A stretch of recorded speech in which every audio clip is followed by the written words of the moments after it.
turabona n'igitabo ca Tim Keller ku masengesho no munsi dutandukiriye igice ca kabiri kigize ico gitabo citwa Understanding Prayer, gutahura amasengesho. Rero iyi ni parti ikomeye cyane kuko ni parti hava rero igashiraho nivyo na parti ya mbere yaduhaye urufatiro novuga ko tukibandanya gushiraho ifatiro z'amasengesho.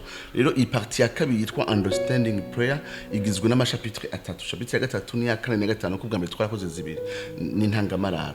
Ubu rero tuga dukore ishapitre zitatu, imwe yitwa What is Prayer, mbega amasengesho ni iki. Hanyuma ahava rero muri ayo masengesho akuramwo ibintu bibiri vyitwa amasengesho no kuganira n'Imana hamwe no guhura n'Imana.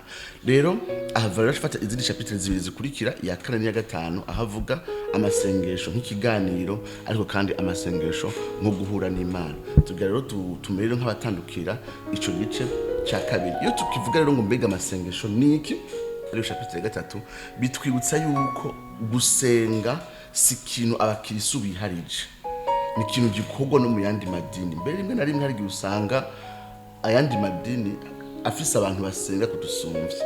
Ngira ariko barimviza baratsi ko amaze guhura n'umuntu ugasanga ni mu musulman, mugabo uburyo asenga umwitwariko afise mu masengesho ni munini gose cyane gusumba abakirisi bamwe.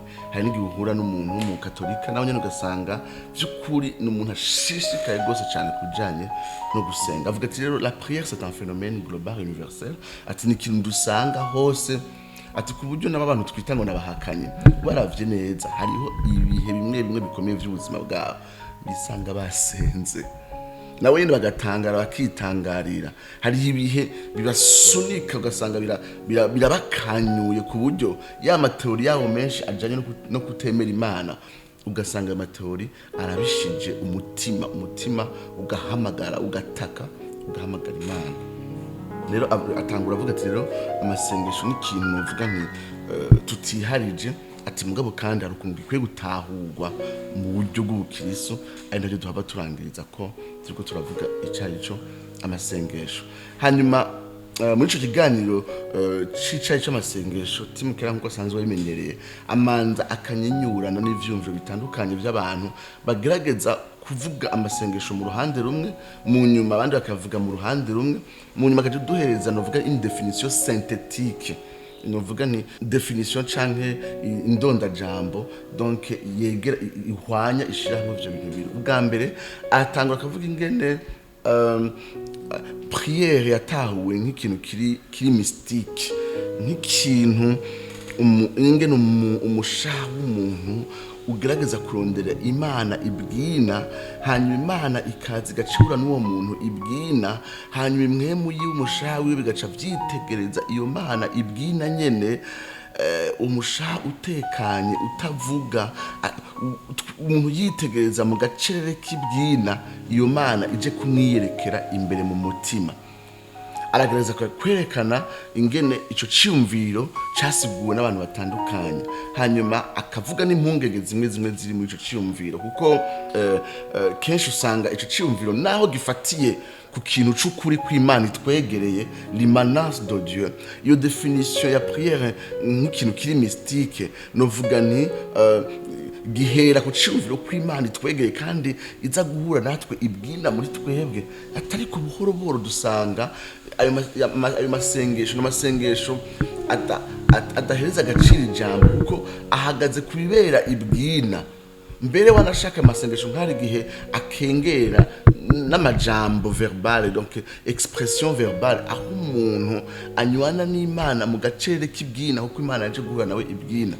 Ati hariho risike yaho ushobora gusanga ayo masengesho ahindutse cyane igicapo c'Imana kigatangura guhinduka comme une influence impersonnelle, nk'ikintu kiza guhura natwe ibwina mugabo kidafise akarangamutima akariko kose, kimeze nk'umuyaga uryoshe, nk'ikintu c'igicu kiza kutwubikira imbere ibwina.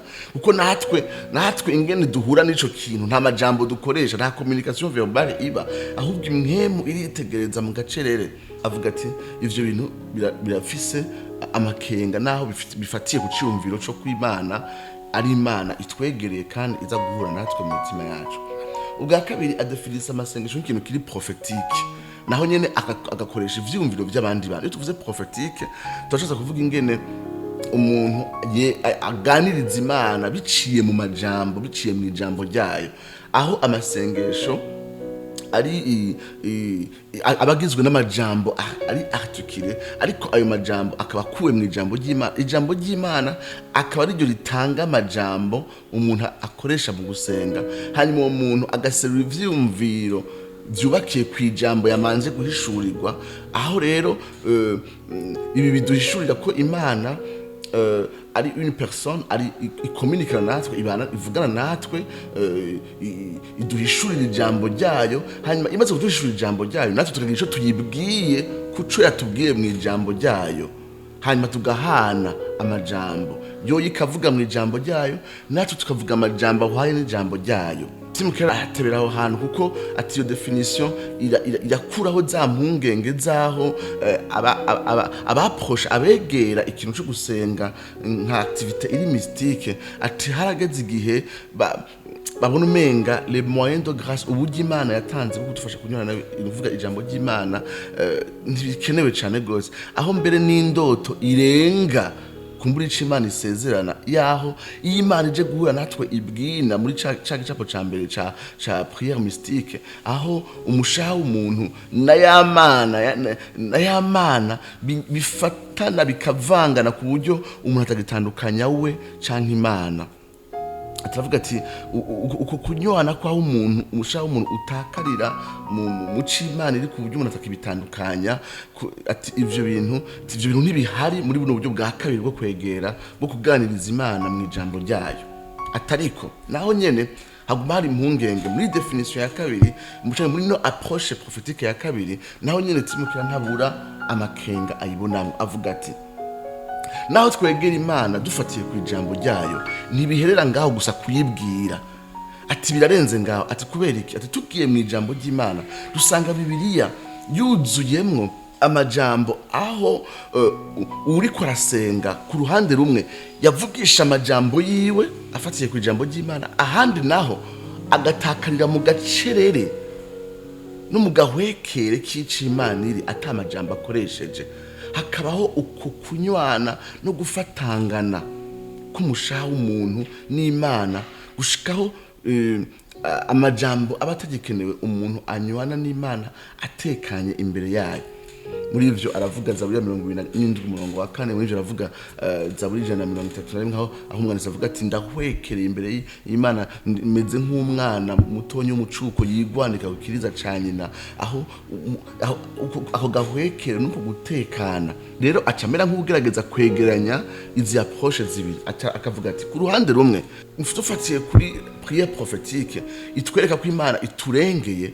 Amasengesho si ikintu twe dutanguza, amasengesho ni ikintu dukora kuko Imana yatwishyuye mu ijambo ryayo. Iyo Mana idusumba, iri transcendant, iduha ijambo ridusumba, riri transcendant, hanyuma biciye mu buntu bwayo ikadutumira kwishura kuri iryo jambo. Mugabo acabandanya atariko ntibiherera ngaho. Iyo Mana idutumirira kuganira nayo biciye mu ijambo. Ico kiganiro itanguza biciye mu ijambo no mu buntu budukwega imbere yayo ngo twishure ku ijambo ryayo. Ati ico kiganiro gica kibandaniriza aho duhura nayo mu busabane, ku buryo rimwe na rimwe muri ubwo busabane hari ikibanza c'agacerere co kutavuga no gutangara no kuba gusa ngaho imbere y'Imana twiryoherewe. Agerageza rero kuvanga ivyo bicapo bibiri, ahava anavuga mu mpera ariko aregeranya iyi definition yiwe. Inyuma yaho acavuga ingene amasengesho ari ikintu ndemanwa kandi ari n'ingabire.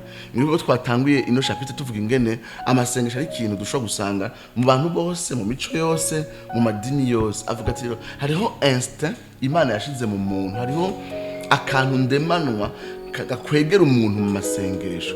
Ati naho umuntu yononywe n'icaha, ati ntabwo ishusho y'Imana yazimanganye burundu ku buryo umuntu ashobora gukoresha ivyumviro rusange afise ku Mana n'akagatima muri we, aho umuntu yaremewe kutanyurwa keretse mu Mana. Hariho ikintu ca insatisfaction, ikintu cyo guhamagara ikintu kimusumba cyama mu muntu. Hariho akantu ko kunamira ikintu kimusumba kari mu muntu nigashobora kwitiranya ugasanga yunamiye icyo atateza kunamira.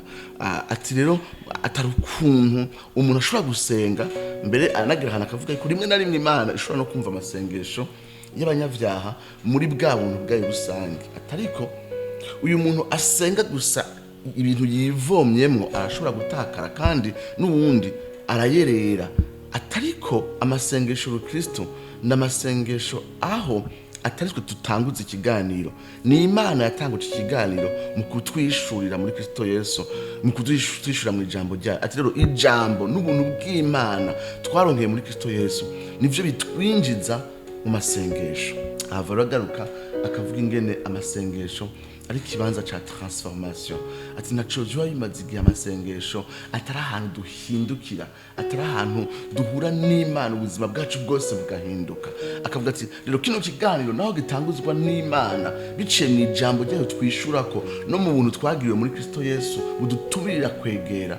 Ati ico kiganiro ntigihereraho, kibandaniriza aho duhura n'Imana maze tube tukiri abantu tugume kwa kundi nyene ubuzima bwacu bugahinduka kubw'icubahiro c'Imana. Nizere yuko ino definition y'amasengesho amasengesho yabafashije, aho amasengesho ari ikiganiro tuganira n'Imana, ikiganiro gitanguzwa n'Imana mu ijambo ryayo no mu buntu twagiriwe muri Kristo Yesu na mwemwe yadutumira mu masengesho. Ariko ico kiganiro kikabandanya aho iyo Mana duhura nayo ikaduhindura kandi ikatwiyereka rimwe na rimwe tugatanga imbere yayo dutekanye mu gahwekere, kuko twaremewe kuba muri uwo mutumiro wo kuyitegereza mu coro cayo no mu bwiza bwayo, imitima yacu ikaryoherwa. Tuzobandanya rero tukuza turavuga ijambo rimwe na rimwe, mbega amasengesho y'ikiganiro bimeze gute, amasengesho yo guhura n'Imana bimeze gute. Tuze tubandanye dukurikira ino serie aho tugeze kwiga amasengesho twifatishije kino gitabo ca Tim Keller c'amasengesho.